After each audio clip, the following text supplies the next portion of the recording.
So before we dive in, I want to tell you a story. So in my house, in my backyard, there's a peach tree. And me and my husband love this peach tree, and our windows face the peach tree, and we get to watch the peaches blossom, and then the peaches come. And we were so excited when we first moved in that we were going to get to eat peaches. Little did we know that squirrels get to the peaches before we can ever even get close to getting one of the peaches. And there was like one peach last year that was like hidden, and we thought like there's a chance. Like, don't tell the squirrels, we'll be able to get this one peach. And my husband called me to the window one day and was like, it's happening. And I don't know if you've seen a squirrel. They only eat the ripe fruit. They don't eat unripe. But it's like the cutest thing to see. They like take the peach in their hands and they go to town. And my husband said like, oh, it's like a mushel, like every squirrel gets its peach. And I said like, that's sweet. But the truth is lots of people not every squirrel gets their peach. Not every squirrel in this world gets their peach. We don't always get what we deserve, but we get what we need to serve with. That's the way Hashem created the world. We don't always get what we deserve, but we get what we need to serve with. And for me, sometimes when I look at women in Tanakh, they don't always get their peach. It's like a mother-in-law. They don't always I'm one, so I have license. So you can make the joke, so you can say it. But I think sometimes these women get what they need to serve with. That's the message that you're supposed to walk away from. Whatever it is that their story expresses, it tells us that this is what they needed in order to facilitate what God wanted from them in the world. So who we're going to learn about today, who does not speak in Chumash, is the wife of Lot. So we're going to learn about the wife of Lot and one of his daughters, and none of these sources are obscure. I'm like saying this, after last class, I was like, I'm not going to bring you some random Hasidic text. I'm going to bring you straight from the horse's mouth. We're just bringing you Gemara and Medrash. So what do we know about Lot's wife right off the bat? There's one thing that we know about her. She turned behind her, and she looked back behind her, and turned into... And for this she was punished. So something about her looking behind her back this is a negative thing that she was turned into this pillar of salt. Because she wasn't supposed to look back, right? That's what we learned. Right. They were supposed to just go forward, not look back, not have a longing for the city of Sodom. And something about her, she looked back, and this was negative. None of us knew her name before right now, that her name was Edith? None of us. Okay, so we all learned something new right off the bat. Sure. Yeah. Edith with a samach, or it's like Edith? Like Edith. Edith. How do you find that name from? That's how you will learn. We'll learn together. So why is it important at all to learn about this woman? Is it? Is it important to learn at all about the woman who was married to Lot and to her daughters? Why? Just because they're in there, or for a specific reason? Because evidently she's a mashal. She's an example of something that is a negative. So we have to learn from that in some way, somewhat. Okay, so there's something about her story that's negative. We have to learn a lesson. Yeah, she did something that she was told not to do, and she was punished immediately. So there's a lesson. There's something from that we're supposed to take away. Is there a positive thing that comes from her and her children? Well, certainly. What? It's like a really big thing in Yiddishkeit. What comes from this line? Mashiach. Yeah, I mean, Mashiach comes from this line. Mashiach by extension. It's a pretty important, if we're talking about like the womb that all of this came from, this woman's pretty important. Let's just clarify, how does Mashiach come from this line? How does this line connected to David HaMelech? Moab, beautiful. Where? Rus. Rus. Rus comes from Moab, and Moab is the father of Moab. Yeah. Moab comes from the relationship that Lot had with his daughters. It's pretty important. Mashiach is just It's stam. also not a positive. What? It's not a positive. It's not a, well, I'm telling you, when you look, I said this to you before, Mashiach would have a very hard time getting a shidduch today. His line, his lineage, I'm saying it, I said it last time as a joke, but it really is true. All of these inappropriate sexual relationships are in the line of David HaMelech. David HaMelech himself, there's so much controversy. It's all the way up. and this is the first one really that we hear about Lot with his daughters, it's pretty controversial. Well, Noah did it too. No, so hold on, well, it's actually interesting though, because we can go, wait, let's go Okay, back. I'm sorry. No, because with this, we can't make a challenge, you know what I mean? We've got to keep it a little bit of a Seder so that we understand what's going on. So I want to read this first quote from Carl Rogers, just to set something up about an idea of thinking, instead of thinking of people as all negative and flawed, instead of thinking of characters in Chumash as all black or all white, villain or hero, a part of really understanding text is to complicate these characters. To not say that they're all righteous, because they're human. They're going to have flaws. And the reason why Hashem, in his infinite wisdom, included the flaws is for a reason.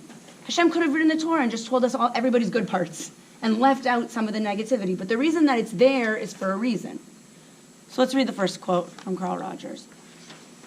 Whether we are speaking of a flower or an oak tree, of an earthworm or a beautiful bird, of an ape or a person, we will do well, I believe, to recognize that life is an active process, not a passive one. Whether the stimulus arises from within or without, whether the environment is favorable or unfavorable, the behaviors of an organism can be counted on to be in the direction of maintaining, enhancing, and reproducing itself. This is the very nature of the process we call life. This tendency is operative at all times. Indeed, only the presence or absence of this total directional process enables us to tell whether a given organism is alive or dead. The actualizing tendency can, of course, be thwarted or warped, but it cannot be destroyed without destroying the organism. I remember that in my boyhood, the bin in which we stored our winter supply of potatoes was in the basement, several feet below a small window. The conditions were unfavorable, but the potatoes would begin to sprout. Pale white sprouts, so unlike the healthy green shoots they sent up when planted in the soil in the spring. But these sad, spindly sprouts would grow 2 or 3 feet in length as they reached toward the distant light of the window. The sprouts were in their bizarre, futile growth a sort of desperate expression of the directional tendency I'd been describing. They would never become plants, never mature, never fulfill their real potential. But under the most adverse circumstances, they were striving to become. Life would not give up, even if it could not flourish. In dealing with clients, or with characters in the Torah, whose lives have been terribly warped, and working with men and women on the back wards of state hospitals, I often think of those potato sprouts. So unfavorable have been the conditions in which the people have developed that their lives often seem abnormal, twisted, or scarcely human. Yet the directional tendency in them can be trusted. The clue to understanding their behavior is that they are striving, in the only ways that they perceive are available to them, to move toward growth, toward becoming. To healthy persons, the results may seem bizarre and futile, but they are life's desperate attempt to become itself. This potent constructive tendency is an underlying basis of the person-centered approach. So I want to suggest that instead of seeing Edith as all negative, what we're going to try to see is that there is some of this directional tendency. What she thought she was doing was right. She was mistaken, but it didn't come from an evil intent. And I'm going to give you a background story that unless you know this story, the story of Lot makes no sense of why she would turn into a pillar of salt, of why she would look behind her, of what she was feeling. So we said already that Ruth comes from Moab. So these are pretty important people to know. Can someone give me a little bit of background about Lot and his story? Who's Lot? Nephew of Abraham. And what is he to Sarah? I think he's also Brother. So Sarah's, so again, like we got to give us some context. So Sarah's father dies in the fiery furnace. He tries to follow after Abraham and it doesn't work. He's killed. So we're learning together. It's amazing. It's amazing when you can add more to the narrative. They usually tell you in school. But so, well, maybe we didn't spend enough time on these. You didn't learn this midrash. So maybe not. So Lot and Sarah they're without parents. So when Lot comes to live with Abraham and when they're together, Avram's playing like a parental role. Lot's relationship with him is pretty integral to who he is.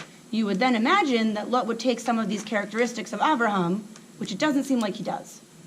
So for whatever reason, there's a gap. Abraham is this person who's excellent at hosting. He's kind, he's generous. Lot doesn't, when we think of him, he doesn't have that positive connotation, or he doesn't to me, really. He doesn't have a positive connotation. Yes, he does. Give me more, argue. Well, when the angels come to him, they're disguised as human beings. He is the only one who welcomes them into his home. To the same level as Abraham? No. Well, no, but. And so he's worried about himself. Right. So But you see the there is a- seeds there of is- something. Yeah, but there is a positive, he does have a positive side Beautiful. to him. Or else He's trying to do something. He would not have,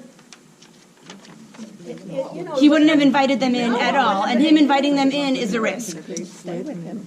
So wait, what were we saying? That As in the beginning of Lot and They're Avram, together. They're together until eventually, he was no longer believed in monotheism, and they split.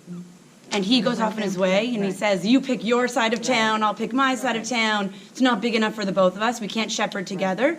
And already by then, He doesn't say that, Abraham says that.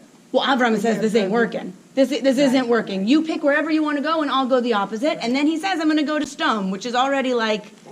Okay, but Why some there? This is also, a country. There's, you could go anywhere. Why are you picking this place that has what kind of reputation? Bad. Evil. So For let's. not being hospitable. Evil is like the. What? It reminds me of Amsterdam. Why? Explain why. It's a balagan. I mean, with open, free sexuality, drugs, it's just. So read exactly what it is. Read the next source. The Mishnah teaches the people of Sodom have no share in the world to come. That's a pretty big statement. That's not like joking around. Like mamish, no share. They're written off. Have no share in the world to come. The sages taught the people of Sodom have no share in the world to come, as it stated. And the men of Sodom were evil and sinned against the Lord exceedingly. The pasuk comes with 3 different ways. We know that psukim are short in words. This is how bad they were. They weren't just sinning. They were evil, and they sinned against the Lord exceedingly. And the Gemara goes on to explain why those 3 words had to be included. Evil indicates in this world, and sin indicates in the world to come. Rav Yehuda said evil is referring to the sins they committed with their bodies, meaning sexual impropriety, and sin is referred to sins they committed with their money, because they wouldn't share anything with anybody. Exceedingly means they had intent and sinned and did not sin unwittingly or driven by lust. It means they did it davka. They knew what they were doing was wrong, and they didn't care. The people of Sodom said, "Since we live in a land from which bread comes and has the dust of gold, we have everything that we need. Why do we need travelers? As they come only to divest us of our property. Come, let us cause the proper treatment of travelers to be forgotten from our land." They didn't allow any guests. The Medrash says that when guests would come, it's like a horrific list of what they would do to these people. They would put them in beds that were too small and cut off their legs, or they would stretch them, or they would come and they would say, we would accept guests. They lied. Come, we accept guests. Give us your money to be part of us, and then they would kill them and take their money. They did lots of things to make these people, to make it known that you were not welcome, which begs the question, how could Lot at one time was a guest. How did he? Ingratiate himself. How? So he became one of the people. He wasn't that he was so. He became like them. He married someone from Sodom. He became one of the people. So it says that they broke all the Noahide laws. Sodom had no. So some of them we know already that they broke. That they were murderers and that they didn't believe in God and that they were. But saying that they followed all the 7 Noahide laws means that they didn't have a justice system. That's one of the laws. So it means that no one was going to be punished for any of these actions. Nobody was going to be punished. But that really doesn't make sense. What do you mean? Go on. That doesn't really make sense because no society can really exist. Well, that's why this society got burned down. It just it existed couldn't for a period of time. I actually don't know how long it was to this level. That's a good It question. would be interesting to know because if there was nothing to punish them from killing one another. Right. why- Well, and the why- reason. Why the- resist killing anybody? Well, kill so them and take away it sounds whatever like they- it was pretty horrific. We're going to learn on it sounds like it was pretty awful. But even then in Gemara it says that this place had a wealth. So people would have been drawn there. There was bread and there was gold. So people who were willing to overlook the morality. But it had a reputation. So even with the wealth, I mean, Yeah, so you're making I don't know, life is all Big about life choices. decision. You're making a big choice by saying, I'm going to associate with these people, which is the decision that Lot made, which is pretty surprising. It should like ruffle your feathers that this is the person who grew up in the house of Abraham, and of anywhere that he can choose, he picks here. Like that should, And also that he's the ancestor of Mashiach. yeah, this should bother you. You should read this story for a million reasons, especially as women, of what Lot does with his two daughters, what he offers them to be taken. It is a troublesome, like maybe when we were like little and heard it for the first time, it didn't bother us as much. No, and you just hear the story about a woman turning into salt, and it's like it's a memory that you'll have forever. Whenever I teach this class, they all know about her turning into salt. Why salt? Because she didn't offer, because she didn't offer salt. to Medrash, somebody. good. So there's a medrash. There's a medrash that explains that. So why didn't she offer salt? Most people don't Because get that was into their the. nature, that they didn't share, they weren't hospitable, and down to these. So that's not what the medrash. That's not the point that the medrash brings. It's not that she's not sharing her salt, Well, salt was the basis of their Yeah. commerce. It's a precious right? commodity. But it's not because she didn't share and she didn't like travelers. That's not the reason why she didn't share. Let's keep going. So hold on. So we know that if you helped a stranger, you were killed. It was just capital punishment. You could not help anybody in this town. If you welcomed strangers, there was fear. That's why Lot was wanting to hide the guests, because he was afraid if anybody saw these strangers in town that he would be killed. So now let's understand why. Go to the next source. There was a young woman who would take bread out to the poor people in a pitcher, so the people of Sodom would not see it. The matter was revealed, and they smeared her with honey and positioned her on the wall of the city. And the hornets came and consumed her. And that is the meaning of that which is written. And the Lord said, because the cry of Sodom and Gomorrah is great. And Rav Yehuda says that Rav says, Rabbah is an allusion to the matter of the young woman who was killed for her act of kindness. It's due to that sin that the fate of the people of Sodom were sealed. Her cry, her tza'akah, which is the same word that we hear about why Hashem responded in Mitzrayim, her tza'akah is what God said, okay, enough, I got to destroy Sodom. This is too repugnant, what they've done to this woman, of stripping her and putting her in front of everyone as an example. This, like, it's gone, yeshkul, like it's gone too far. I'm sorry. No, go This on. was done to their own citizen, that's why? Right. Yeah. It was the big tzaka, not what they did to other people. No, was for whatever reason, the this woman's culmination. action of kindness, of hiding the bread in the jug, and just trying to be kind. Who was that woman? Good question. It's Lot's daughter. So the Rashi says to us that Lot has 5 children. The first one is Plotis, who is this woman who was killed. There are 2 who are married, who stay behind. And there are the 2 who are engaged, who are the ones that leave with him. So hold on a second. So if this woman who is being stung by hornets, we understand that obviously there's like a sexual nature of that, and we understand that it's pretty cruel that she was sweet, so they smeared her with honey. It's like mocking her. So all of a sudden, if we didn't know that piece, that Lot's family had this tragic thing happen to them, that their oldest daughter was murdered in front of the town, it does change the following bits of the story, right? Because now this wife of Lot had lost a child in the most horrific way imaginable. Yeah, go on. But they didn't get up and leave.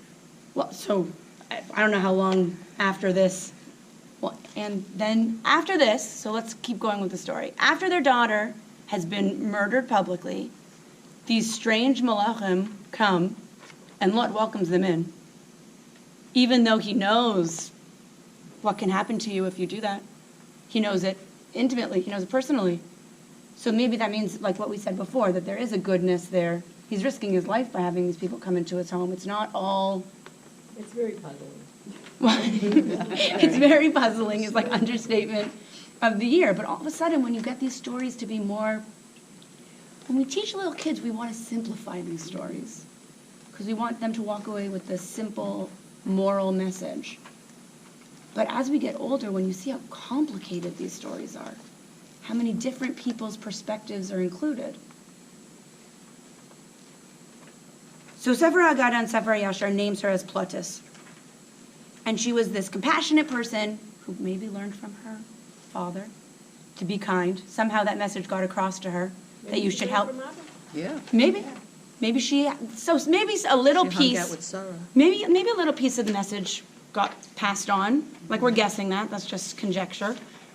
But then what happens? Just remind me of what happens next. So these strangers come. They come to the house. He welcomes them in, but like, kacha. Like, he tells them, I'm going to let you sleep, but then afterwards you can take a shower. And the reason why Rashi tells us is because he didn't want them to clean their feet. He wanted to be able to say, they just came, they just walked in, I wasn't helping them, they just arrived right now. So he's protecting himself because he's scared. But now at this point, can you blame him for being scared? I can't. Like, he's trying to do the right thing, and like mitigate possible things that might happen to him. But he doesn't rush to host them the way the scene with Avram and Sarah is, where they're like full steam ahead. Every word is an action verb of how they're hosting these guests. Instead, it's a little, he'll include them, but he's cautious. And unlike the scene with Sarah, where she's involved also in welcoming guests, we don't see Lot's wife welcoming anything. She's not part of this scene, of them being invited into the house. So he invites them into the house, and then what happens once they're inside? The townspeople. All the town comes. And bang on the door. The entire town. When I teach this to the students here, I said it's like a scene in Beauty and the Beast when, like, you see them come with fire and like an entire city. All of Teaneck is banging on your door saying, give us the travelers, give us them. We don't do this. We don't do this, and they threaten them sexually. That's the threat. We're going to sodomize them. We're going to sodomize you. It's pretty scary. It's a pretty horrific scene. And what does Lot do? He offers them his daughter. He says, forget the strangers, take my two girls. Take my two girls who are just betrothed. They're virgins. They're engaged, but there's like a purity to them. Pretty strange. Very horrific. It's horrific. It's horrific. And then what happens? The malachim blind the people outside, so they get confused. And all of these things are happening like at the doorway. Like when you envision it, like it's people like pushing forward and people being held back. So again, many of the Mefarshim talk about that also as a sexual illusion. It's all about who's moving forward and who's coming back. It's part of this like horrific, traumatic scene that all these people are used to, where like evil and sexuality blur. So then what happens? Then the Malachim say, we're leaving right now. Got to get out of here. And they say to Lot, go tell anyone in your family the time to leave is now. We've got to go. And so he goes to his daughters and his son-in-laws and says, come now. And they laugh at him. This is straight psukim. We're not coming with you. Why would we come with you? So they are too entrenched with the Sdom mentality that they're not coming. And then he leaves with these two daughters that he's offered up and his wife. And she looks behind herself. That's what we all said. She looks behind her and turns into a pillar of salt. So the pasuk actually doesn't say that she looks behind herself. It says, "V'tabeit ishto me'acharav, v'tehi netziv melech." What does me'acharav mean? After Behind him. him. After him. Who's the him? Love. Maybe, question mark? Maybe. I guess. So that's what we would assume. But we all said she looks behind her own back, right? That's the way, she looks behind herself because she's looking, the way I learned it was she was looking with longing. Like there was something that connected her to Her daughters. her daughters, Her dead daughter. her dead daughter. But she's looking behind him, question mark. Who the him is, I don't know. It makes sense that one of the angels would have brought up the rear, So again, that's one of the Mefarshim does say that she's looking behind the one Malachim. at the front of them and one at the rear. So hold on, let's read the next source from the Medrash. His wife looked behind him. Rabbi Yitzchak said, for she sinned with salt. That night when the angels came to Lot, what was she doing? Going to all her neighbors and saying to them, give me salt because we have guests. And her intention was that the men of the city would come to know of them, therefore she became a pillar of salt. So she was going around She town. wasn't so good. So hold on, so let's, What was her intention? well, Forget- it's clearly confused. Yeah. She's going around saying, Advertising the fact that. advertising the fact that there's guests in her house. But what did she Why would anybody think? give her salt? It's like it's an excuse. It's an excuse. The salt is an excuse to spread this message that we have guests. But she knows that having guests is a capital crime. Right. So why would she do? It makes no sense. So therapist me sees this as a traumatic response. It doesn't make sense. What she's doing is going to hurt her. It doesn't make sense. So let me explain a little bit what I mean. Our brains don't like ambiguity. Your brain rewards you. You get a dopamine rush when you connect a story. So when I get a text message, from my husband that says, didn't you go grocery shopping? And I say, oh, why can't he go grocery? Why does I have to do everything? Does he think that I don't work? And I create a narrative, my brain rewards me, even if it's a negative story. Because I don't like sitting with, I don't know exactly what that text message means. So instead, I leap. And I leap and I can create a story because your brain loves that aha moment of understanding, even if it's wrong.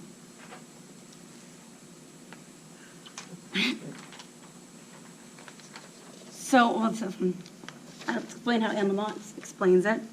She calls them stormy first drafts. Say that again? Stormy first drafts. She uses another word, but we'll use stormy first drafts. And she says that when you have to write a book or an essay, the first thing that you write is just to get something out of your system. And you know that it's not gonna be the draft that you use. You're just starting. It's ideas, it's sketches, it's just to get something on paper. But if you were to hand in that stormy first draft, would you get a good grade? Probably not.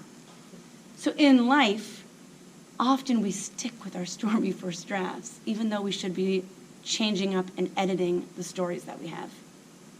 So I'll give you a great example. My husband and I were in Target. And when we go to Target, it can be like a very long day. We get like sucked in to the Target rabbit hole. And we were buying a million things for the house. And I said to my husband, we need to buy conditioner. And he said, we don't use conditioner. This was the horrible thing he said, we don't use conditioner.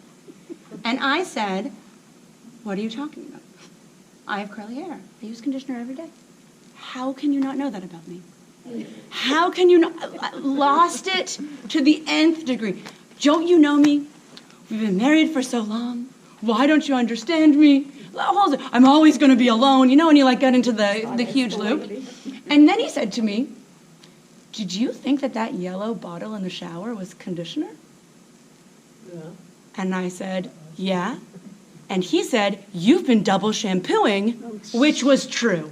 I had spent almost 6 months double shampooing because I didn't know it was a bottle. It was not conditioner. So this is my fault. Completely me not looking around at what's going on. But I had created a rotten first draft, and I stuck with it. And we do it all the time. We do it all the time. The story that we tell about the person in our office who doesn't like us and the sister-in-law who hates us, it's probably because of like one moment of a communication mess up, and then you stick with that story for the rest of your life. You have to come to me for some counseling. Okay, I'll come. But I think we all have this, of that moment where I've stuck with this story for a long time, and I'm doing that literally means changing your brain. It's not something that you can blame yourself for. It goes super deep and super quickly. Fear fills the data gaps. Wherever there is that something that I don't understand, instead of sitting with it, instead of me saying to my husband, the story that I'm telling myself is that you don't know me because you don't know about the conditioner, I just go on the attack, or I go on the, or I become incredibly isolated, defensive, because I'm so scared, the fear overwhelms. And we shove whatever lesson that we want to on that. Yes, somebody nods. I'm not the only person who has double shampooed before, yes. Yes. So the research about this is fascinating. So when I was looking at this, I looked at a research project where you were given 7 pairs of socks, and you had to choose which pair you liked the best. You just had to give your reason, and everybody could say why they liked this pair the best. And afterwards, they showed you the 7 pairs of socks again, and they were all identical. All identical socks. But people attached a story. They knew they had to pick one, and they saw some difference and picked them. They didn't want to pick wrong, so they made up a story. That's the power of suggestion. It's strange, but when you look at yourself, you know that it's true. When your kid says something to you, and you attach a story immediately about what it is that they've done wrong. You know how often we do it with students? I know them. This is why they're acting like that. We do it in 1 second, 1 second. And we have to keep checking ourselves. It could really be detrimental. My shampoo story is pretty simple. But people make big-time life decisions over this data gap. I said, yeah, probably got you right out. Yeah, no, so like I just suffered from, I was covered anyway. It doesn't make, nobody saw it. It doesn't make a difference. So I think you could say that Edith, this woman, told a lie to herself honestly. She really wanted to get rid of those strangers. But she didn't fill the data gap. She saw, there are these strangers in my house. My daughters are at risk. I need to tell people. I need to tell people right now. My daughters are at risk. My family's at risk. I need to tell people, get rid of these strangers. But she didn't follow the thought long enough to think if I tell them they could attack me, they could attack them.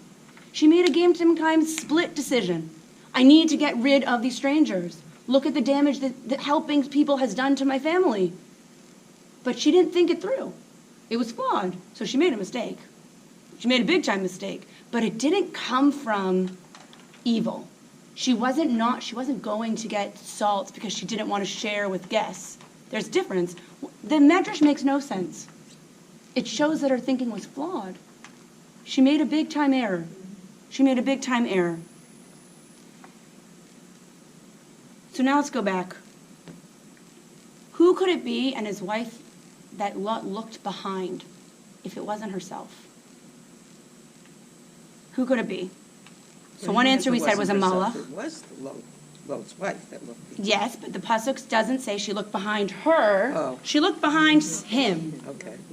Question mark. So we said maybe it's the malach, maybe it's Lot, Maybe it means behind it, maybe some person. maybe behind it. Could be.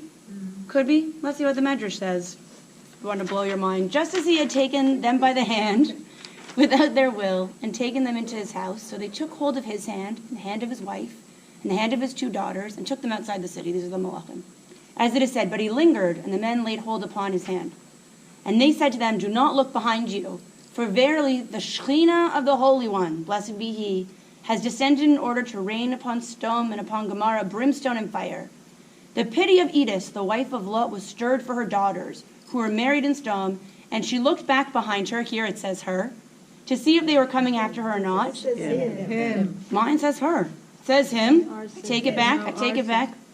She looked back behind him to see if they were coming after her or not. And she saw behind the Shekhinah. And she became a pillar of salt. As it is said, and his wife looked back from behind him, and she became a pillar of salt. What does it mean to look behind the Shekhinah? What does that mean? See the future. Pause. So who else does that? Who else asked to look behind the Shekhinah? Who else asked to... Moshe. Yeah. Moshe. Yeah. What does it mean in the story about Moshe? When he was up in Shemayim, He wanted to see God's back. Right. You can't see my front, but let me see the back. Why would Why would this medrash say that that's what she saw? If she was looking back behind the Shekhinah, what was she hoping to get? Don't have a clue. What do you think? We just said that when Moshe wanted it, he wanted understanding, Maybe proof that. there was that meaning, Hashem exists. proof that their Hashem exists, proof that she's not forgotten, proof that the story wasn't just some horrific thing without purpose. That's the most plausible. Hmm? That's the most plausible answer. That she was looking back and For some saying, purpose. what was all this for? But I thought that she was told not to, that they were told not to look back, to see the destruction. So well, first of all, when you say that she was like looking back for her daughters without knowing that one of her daughters was murdered, it seems like she's looking back for the daughters in stone because somehow she identifies with their morality and their situation. Like, that's the way I always thought of it. She's looking back with longing of how great it was in stone. Here, it sounds like she's looking back because she's leaving 2 daughters behind and she's buried one. Right. You have much more empathy for this woman of why she would look back. And for her to look back at these women that she's leaving behind and at the same time be looking behind the Shekhinah, it means she wanted some answers. Right. She wanted to know there's a now. future for her family, She for wanted the to other know now. daughters. And she turned into salt because Hashem said, not yet. You can't know now. You're not going to have, well, to now that we know that from her comes Mashiach, like she did okay. She did okay, but she didn't get to Well, get in that retrospect, message. In Hmm? retrospect. Yeah, but you don't get what you deserve. You don't get what you deserve. You get what you need to serve with. She didn't get what she deserved. She wanted understanding. She wanted to get it. All of us have suffering in our life that we want to understand why. It's not such a crazy thing that she's asking for, yeah. Well, maybe she saw it and then she had to die. Maybe. Because maybe she saw the whole vision and she couldn't exist on this earth for So she that. couldn't live. She wouldn't have been able to live if she saw. So that's exactly why Moshe says, I want to see your back and not your face. But what could the sorry, Nancy. I just have a grammatical question. Alav is masculine. Yes. Isn't Shekhinah feminine? Yes. So I guess they think God, the Shekhinah is like a certain aspect of God that would have been, yeah. Shekhinah is feminine. But so we gotta. There's a lot of women that say that God is a woman. Well, they're different aspects. God is not man or woman. Both of those are. Yeah. God is the all, the is, all the things. As soon as we get into that, anything we're using to describe God, we're wrong. As soon as you use any descriptive word, you're limiting God, you're mislabeling God. There's no way. Because we have no way of describing something that doesn't have a corporeal impact. No, that's outside of time. Like, there's no way for us to. So everything that we're doing is to try to grasp our own understanding, to try to use words that will mean something to us. They're not about God in God's essence. Maybe if you're a If you're a physicist. physicist or a big mathematician, you can somehow. Understand a certain certain, aspect, yeah. a certain aspect of infinity. But what does it mean that the infinite is kind and wise? And we're getting into really meaningless semantics. Really meaningless, yeah. But let's make it meaningful. So why is it used Shekhinah and not Hashem? So what- beautiful. So What's maybe what is she is looking for the feminine part. beautiful? What does Shekhinah represent? As opposed to Elohim, as opposed to Oh, Kim Shem is Havaya. It's Din. Din. Right. Din. Shame is not. So Shekhinah is, when we talk about Shekhinah, we mean God's presence in the world as you see it, meaning there's complication. So that's exactly what you're saying is beautiful because it brings it to what she's looking for. She's looking to see how does God's light manifest here. I get it that you're in the divine realm and you can send malachim, but here on the ground, when I have 2 daughters that I've left behind and I've lost one, where are you? I want to see you. Show me your face or show me your back if I can't see your face. Show me something so that this can make sense. And she's turned into salt, and what does salt do? Salt preserves. As if to say, your question is going to be preserved. Like, wait. I'm not leaving you high and dry. You didn't get what you needed in this life, but you'll see. So the truth is now she does, because she sees the line that comes from her. She didn't get what she needed in this world, but she does see that something about her suffering wasn't meaningless. So something that's so interesting, I actually don't know if I gave you the source, because sometimes I think I'm going to overwhelm you with too many sources. I did. The Gemara asks, the Braita teaches that for all these one must give thanks and offer praise. The Gemara answers, the language of the Mishnah should be amended and teach over Lot and his wife, one recites 2 blessings. Over his wife he recites Baruch Dayana Emes, and on Lot he recites Blessed who remembers the righteous. So the Gemara is saying that there are certain spots in the world that when you go there you have to say a bracha. And one of the spots that you have to say that is where this woman turned into a pillar of salt. And the bracha that you need to say is Baruch Dayana Emes. Why do we say Baruch Dayana Emes? Because you're the true judge, and we don't chap. We don't know. We don't chap. That's her message. That's what she wanted, understanding. She wanted to get what was happening. And Hashem said, La'at, la'at, habibi. Like, not yet. Not yet. You can't know just yet. So I want to say something that's really Torah mi Bailey. So you can take it or leave it. This is my idea. I couldn't find a source. I really looked for a long time. When it comes to korbanos, are you allowed to add anything to them, to a sacrifice? No. What are you not allowed to add? Honey. Can't add honey to a sacrifice. But what can you add? Salt. So I don't have a source for this. This is just my idea. But both of those women were sacrifices. They were given up to a cause that was greater than themselves. One of them, a honey sacrifice like Plutus, you can't make it good. It's unacceptable to God. There's no way to say that that was rectifiable or positive. This is a woman just suffering. Yeah, but then isn't there a question about what she did? So she was good. She was good. But that death is just horrific. I don't want to use those deaths that we really can't make sense of. Let's use the landmine of the Holocaust. But salt is part of korban. Salt, you have to put salt in a korban. And that's So what it's this. not really adding. But so when we say the way that I learned it is that with a good steak, you would insult someone if you added ketchup. But salt brings out the natural flavor. But it says al korban tizrak melech. So you have to use salt for this, and so that's Part of where. it. So That's what again, you- so this I can find a source for, is that the day that this happened was on Pesach, which is why we use salt water. I found that source. Well, because when the malachim This is came brought to also as Sarah- one of the reasons that she turned into salt. That there's a connection between tears and suffering and what can be included and what cannot be included. And this we can include. This of that search for Hashem's presence in your life. She did it and pushed too far, so she turned into salt. But Hashem says don't think that the question is the bad piece, right? We hear that?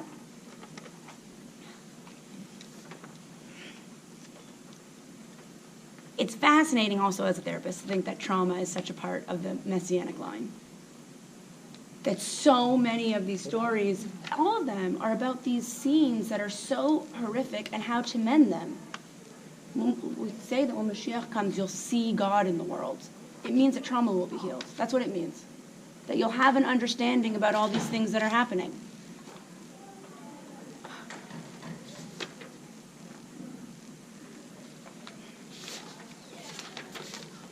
I want to go back to the first idea that we had from Carl Rogers about the potato plant that searches for the light anyway. Could we maybe say that even if it was a misstep, she was a potato plant searching for the light, that she was trying to do what was right, even if it was mistaken, even if there's something about her that is seeking God, a little off, asking for a little bit the wrong thing. But do we see that?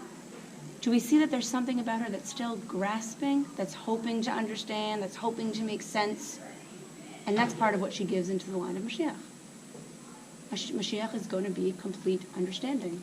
That's her womb seed that she put into. All of us are hoping for Mashiach, right?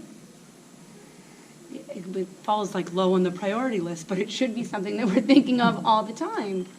Of when Mashiach comes, I'm going to be reconnected with the people that I loved and lost. The illusion of them being gone is going to be dispelled. I'm going to see that they're really here. I'm going to see the world in all of its beauty, which is what she wanted. So I give us a bracha that the family resemblance to this woman should be striking. That we should walk through the world and they should see that we're connected to that idea of hope and that idea of really wanting to feel God's presence in our lives. Amen. Okay.